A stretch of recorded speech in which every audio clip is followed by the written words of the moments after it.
Assalamualaikum dan selamat malam semua. So welcome back to our channel Adat Fulung.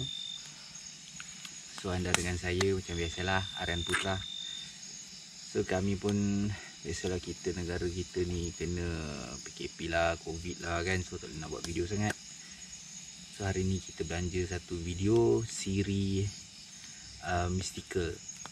Kami akan ceritakan apa yang berlaku, kisah-kisah yang agak pelik yang berlaku pada kami ketika kami melakukan aktiviti camping pada waktu malam. So untuk makluman korang semua, kami ni memang camper. So setiap kali masuk hutan, kami akan bermalam di hutan, sama ada satu malam ataupun 2 malam baru kami balik. Jadi memang banyak kisah-kisah misteri setiap tempat yang kami pergi dan kami lawati. Jadi apapun, sallu ala nabi, Allahumma salli ala Sayyidina Muhammad wa ala ali Sayyidina Muhammad. And one more thing, sekarang Adat Fulung dah telah membangunkan satu page di Facebook, Adat Fulung nama dia. So nanti kami akan letak link kat sini. So minta kawan-kawan semua follow, like and share, bantu kami untuk grow. Jika anda semua suka konten yang kami buat, consider to subscribe. Let's go. Okay, hari ni saya nak cerita pasal limbat campsite. Sebenarnya limbat campsite ni tak adalah didaftarkan apa pun, tapi Adat Fulung lah kat saya dengan kawan-kawan saya selalu camping di situ, spot yang sama. Nanti kami akan bagi dia punya Google Map dia supaya korang nampak. Tak adalah jauh sangat daripada orang kata kampung orang ke apa, tak jauh pun. Jadi sebab apa nama situ limbat? Sebab kat situ banyak ikan limbat. Jadi memang dekat dengan sungai lah. Adat Fulung ni sebenarnya dia ada lagu. Kami ada buat satu lagu Adat Fulung. InsyaAllah nanti saya akan cuba untuk bagi korang semua dengar kisah misteri pasal lagu Adat Fulung ni. Ada satu hari tu, jadi kami pergi ke campsite limbat untuk macam biasalah, untuk camping, untuk release tension, untuk relax dalam hutan. Dan malam tu lah tercetusnya idea untuk buat lagu. Jadi malam tu kita orang buat lagu macam biasa, buat lagu. Kemudian malam itu juga lagu tu siap. And then a few weeks, I think saya rasa dalam seminggu selepas tu, kita orang naik lagi tempat yang sama, dan kami rakam, kami nyanyi ramai-ramai dan kami rakam lagu tu. Dan waktu tu yang pergi semua ahli Adat Fulung pergi, kebanyakannya adalah lelaki. Hanya ada seorang perempuan saja yang pergi waktu tu. Dia salah seorang isteri kepada kawan kami. Dan waktu kami rakam tu, isteri kawan saya ni, dia duduk di tempat makan. Mana tempat makan dengan tempat kami rakam tu agak jauh lah, lebih kurang dalam saya rasa dalam 30 meter ke 50 meter macam tu. Jadi kami ada gitar, kami main gitar, kami nyanyi, kami rakam lagu tu. Setelah kami rakam lagu tu, kami akan dengar balik. Dan apabila kami dengar balik dan kami amati balik lagu tu, ada suara orang perempuan yang kami pasti bukan suara kawan kami, yang bersama-sama menyanyikan lagu Adat Fulung. Dan waktu tu memang kami semua terdiam lah, memang terdiam macam siapa nyanyi lagu ni? Lepas tu tanya, adik kau nyanyi ke? Dia kata, mana ada, aku tengah makan ni. Dan rasanya rakaman tu ada pada salah seorang. Nanti insyaAllah kami cuba cari balik, nanti kami akan bagi anda semua dengar. Ada suara perempuan yang ikut menyanyi bersama kami. Dan limbat campsite ni banyak sangat misteri. Sebab dekat situlah tempat kita orang gathering, tempat kita orang lepak lah senang cerita. Kita orang praktis kita punya survival skill, semua dekat situ. Memang banyak gila misteri dia. Dan ada lagi satu kisah, tapi kisah ni akan diceritakan oleh orang lain berkenaan dengan limbat campsite.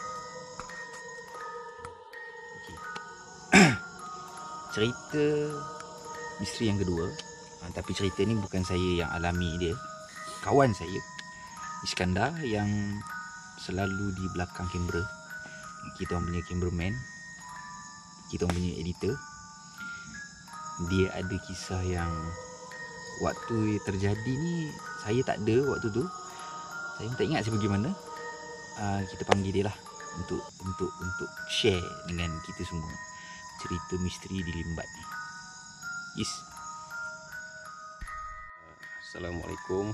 Saya Iskandar, merupakan salah seorang juga ahli adat Fulung dan juga merupakan cameraman. Okey, pengalaman sepanjang saya ikut adat Fulung ni bercamping, itu saya rasa pengalaman yang bagi saya agak seram lah. Kejadian masa tu lebih kurang pukul 3 pagi. Kawasan berhampiran adat Fulung, Limbat campsite. Masa tu kami bertiga, kami jalan ke kawasan hutan untuk mencari kayu api lah. Kayu api, lepas tu bahan-bahan lain mungkin boleh buat makan. Masa tu keadaan gelap, memang dah tak ada orang lalu kawasan tu. Masa berjalan tu, saya ada terdengar orang berzikir. Pukul 3 pagi dalam hutan, tengah-tengah hutan ada orang berzikir. Bunyi tu sayup jauh. Lepas tu masa tu saya senyap lagi, tak beritahu lagi yang member 2 orang tu. Saya senyap, teruskan perjalanan. Lepas tu ke depan lagi sikit ada satu pokok besar. Saya terhidu pula bau minyak atar. Saya difahamkan orang kampung sini lah, kata di atas tu ada perkampungan bunian. Mungkin malam tu diorang bertahajud ke apa ke, saya tak pastilah. Tapi memang jelas dengar orang berzikir pukul 3 pagi. Lepas tu kami teruskan perjalanan lagi. Saya tak hiraukan pun, biarkanlah, sebab dia pun tak kacau. Selang dalam 10 minit ke 15 minit, kawan saya yang bukan beragama Islam lah, daripada Sabah, 2 orang ni, dia ada terdengar orang macam menebang pokok. Lepas tu dia beritahu, berhenti, ada orang kat depan.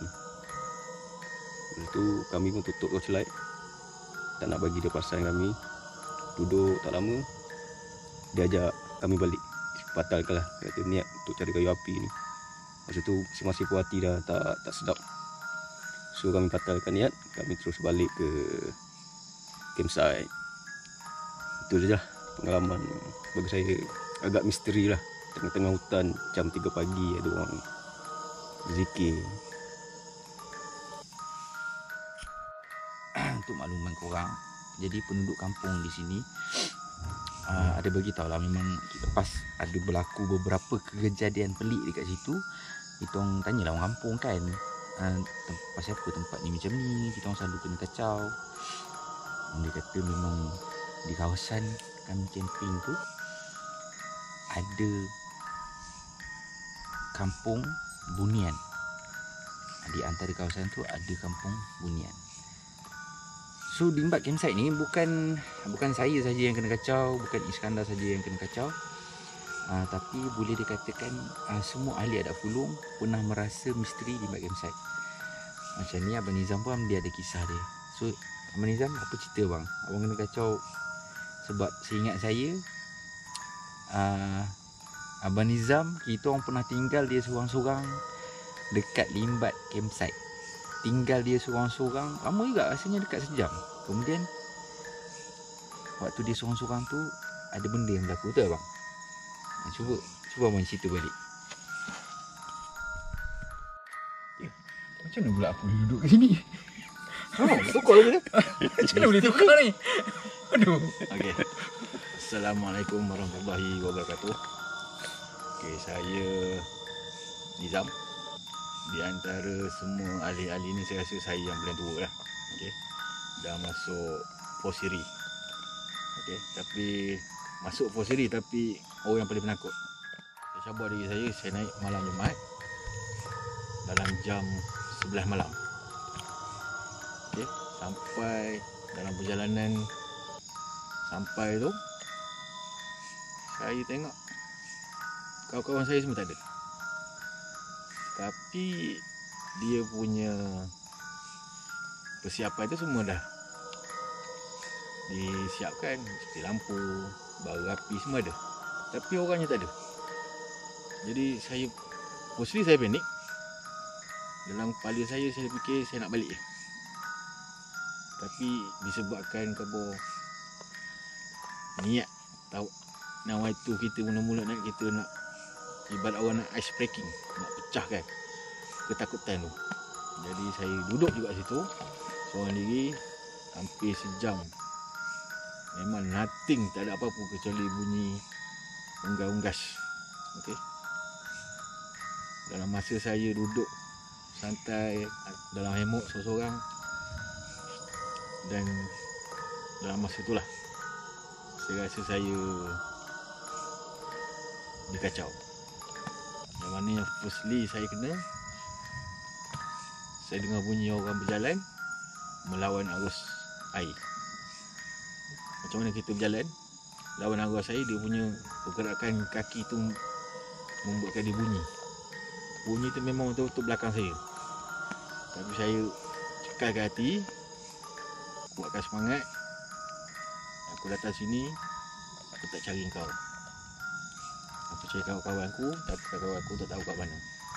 Sama ada dia orang saja nak uji, dia orang menyorok, dia tengok saya pada jauh ke. Tapi saya tak pasti, saya tak nampak apa-apa. Okay. Memang saya duduk dalam tu senyap seorang. Just turun daripada hemok untuk besarkan api saja. Okay. Sebab tempat yang kita orang duduk tu sebenarnya, kalau ikut orang lama, Paluh ni masuk antara dua sungai bertemu di ujung. Jadi kita duduk di tengah.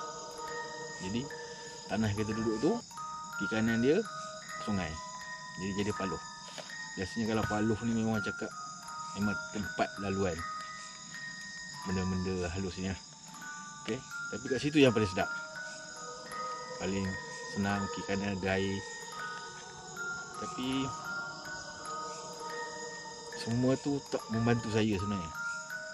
Yang betul-betul banyak membantu saya tak nak kalah dan tak nak difikirkan penakut selama-lamanya. Saya tak nak orang cakap saya ni dah tua bangka tapi penakut. Okay, saya buktikan, alhamdulillah saya lalui. Dan hari yang sama juga, pengalaman yang kedua, dengar orang bercakap. Suara yang cakap tu semuanya suara kawan-kawan saya. Tapi saya tak yakin yang tu kawan-kawan saya. Saya tak yakin. Sebabnya kawan-kawan saya ni kalau hutan, kalau berjalan dia orang takkan berbunyi. Just apa yang dia orang dengar, dia orang senyap, itulah dia orang. Tapi kalau dia orang berjalan sambil borak macam tu, saya rasa bukan dia orang. Yang mana saya rasa makin lama makin dekat, lepas tu makin tinggi. Faham tak maksud dia makin tinggi? Benda tu macam di atas. Itu saya fikir memang betul bukan kawan saya. Lebih kurang dalam 1 jam lebih lah baru saya nampak kawan-kawan saya yang mana dia orang daripada atas bukit, yang mana dia orang pergi cari akar kayu, tongkat ali kot macam itulah, ubi jaga apa semua. Dan ada hasil dia orang bawa. Dan dia orang sendiri pun dia orang terkejut tengok saya seorang kat situ. Dia orang pun sangkakan saya ni bukan saya, Dan dia orang berkeyakinan yang tu makhluk halus. Tapi realitinya selepas dia orang bagi salam, saya jawab. Jadi betul lah saya orang. Jadi waktu tu saya rasa betul-betul lega yang mana kawan saya dah sampai. Tapi dalam masa 1 jam hingga 1 jam setengah tu saya rasa ibarat macam 4 hari dah dalam hutan. Dia punya lama tu. Ke mana budak-budak ni pergi? Gila babi belaka ni. Saya takut dia orang tinggal saya, tapi kalau fikir balik beg-beg dia orang, hemok semua dah gantung. Jadi dia orang mungkin nak khianat dengan saya. Tapi semenjak pada hari itulah saya yakin yang saya dah rasa hilang rasa takut pada kegelapan, pada hutan. Yang mana selepas pada tu saya boleh naik seorang pukul berapa pun. Saya boleh pergi ke kampung sebelah, naik motor seorang-seorang malam. Dah tak ada macam dulu. Dulu kalau tak berteman, minta maaf lah. Minta maaf sangat-sangat lah. Okay, itu salah satu cerita yang betul-betul mencabar diri saya lah. Okay. Yang mana saya menguji diri saya untuk meyakinkan lagi, yang mana dalam masa yang sama saya dikacau. Okay. Alhamdulillah kacau dia daripada segi bunyi je lah, bukan daripada segi jemaah. Saya tak tahulah kalau jemaah tu saya rasa saya tinggal semua sekali. Tak tunggulah. Okay. Ini mungkin yang kecil. Okay. Dan saya pun acak masuk dia orang dalam hutan. Saya kadang tu saya buat night walk. Saya pergi satu orang. Okay. Lepas tu kadang tu kalau rasa tempat tu macam tu, saya ajak seorang dua teman buat night walk. Just saya saja suka-suka aktiviti malam-malam. Okay. Saya rasa itu sajalah untuk kali ni lah. Untuk mistik daripada saya. Yang mana saya sendiri pun beranilah sikit untuk naik hutan. Walaupun diorang dah pergi dulu tu, rasa insyaAllah boleh. Okay. Assalamualaikum. Nampak cara tukar. Sebab tadi saya sana mesti. Jadi okey, geng. Adat Fulung ni dia ada rule lah. Tak ada rule apa pun. Cuma macam Abang Nizam cakap tadi, memang ada beberapa ahli adat Fulung yang minat masuk hutan, tapi dia punya penakut tu yang amat. So sebenarnya saya yang saya akan aturkan satu hari, ada satu ahli yang akan naik ke campsite seorang diri. Sama ada dia naik dulu ataupun ramai-ramai, sama ada persendirian ni naik dulu baru grup sampai, ataupun grup naik dulu baru dia sampai. Tapi kebiasaannya grup akan pergi dulu baru dia sampai. Jadi macam Abang Nizam cakap tu, masa kita orang waktu kejadian tu saya tu, waktu saya keluar memang kami dah naik. Hari tu kami dah naik dan kami merancang untuk mencari ikan keli. Lepas tu ada yang pergi tangkap katak apa semua tu. Katak tu tapi kita orang tak makan lah, sebab macam Iskandar cakap tadi, ada apa kawan kami yang non muslim, dia ni orang Sabah, dia makan. Lepas tu kita cari kita orang buat tangkap gambar serangga yang waktu malam. Kemudian kalau ada jumpa pokok-pokok herba, kami ambil lah. Setelah kami selesai buat kerja kami tu, saya balik. Orang pertama tengok campsite daripada atas bukit. Jadi saya tengok campsite. Saya tengok ada hemok Abang Nizam. Saya tengok Abang Nizam tu, dia ada hemok dia. Tapi kami rasa mustahil lah. Sebab Abang Nizam ni memang dia penakut sikit. Jadi macam serius Abang Nizam naik seorang lah macam tu. Tu yang kita orang pun, saya waktu tu pun dah tarik parang lah.